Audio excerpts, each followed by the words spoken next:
तो अहमदाबाद एक medical hub बन गया है। लोग यहाँ आते हैं, उनको रहने की सुविधा मिल जाती है, बहुत बड़ी राहत मिलती है। कि मैं अखिल भारतीय सेवा संघ के माली संघ के अध्यक्ष, उनके पदाधिकारी, उनकी कार्यकारिणी के सभी सदस्यों को मेरी ओर से बहुत बहुत धन्यवाद देता हूँ। समाज जोधपुर वालों ने जो ये संस्था का निर्माण जो हेतु से किया है, गरीब दर्दियों के लिए और आर्थिक जो 50 लोगों के लिए, और ऐसा नहीं समाज एक माली समाज के लिए कोई भी समाज वाला आएगा तो हम उसको पूरा यहाँ पर तन मन से उनको रखेंगे और उनके दर्द में शामिल होंगे।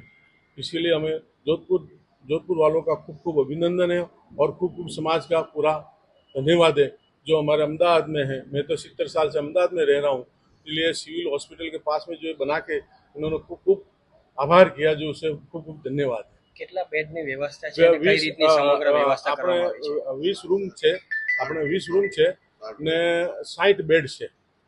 Okay rolling. આજે અમદાવાદની અંદર અસરવા વિસ્તારની અંદર દુનિયાની સૌથી મોટી હોસ્પિટલ એ સિવિલ હોસ્પિટલ આવેલી છે. એટલે સમગ્ર ગુજરાત રાજ્યના સહિત મહારાષ્ટ્ર, મધ્યપ્રદેશ, રાજસ્થાન, યુપીના બધા જ લોકો જ્યારે આ વિસ્તારની અંદર ગરીબ દર્દીઓ પોતાના દર્દ લઈને માટે આવતા હોય ત્યારે અખિલ ભારતીય માલી મહાસંઘ દ્વારા આજે આ ત્રીજી સંસ્થા તરીકે ગરીબ દર્દીઓને રહેવાનું, જમવાનું સુવિધા સારી મળી રહે એ માટે માલી સમાજના અધ્યક્ષ અને આપણા રાજ્યસભાના મેમ્બર શ્રીમાન દ્વારા જે આ માલી સમાજ લોકોના સુખ દુઃખ માટે કામમાં આવે એ માટે આજે માલી સમાજની વાડીનું લોકાર્પણ કરવામાં આવ્યું છે. ત્યારે આ વિસ્તારની પ્રજા સહિત સમગ્ર ગુજરાત અને રાજસ્થાનના માલી સમાજના લોકોને આની સુંદર વ્યવસ્થા મળી રહેશે, જેનાથી પોતાના જીવનની અંદર કંઈક નાની મોટી સવલત મળશે.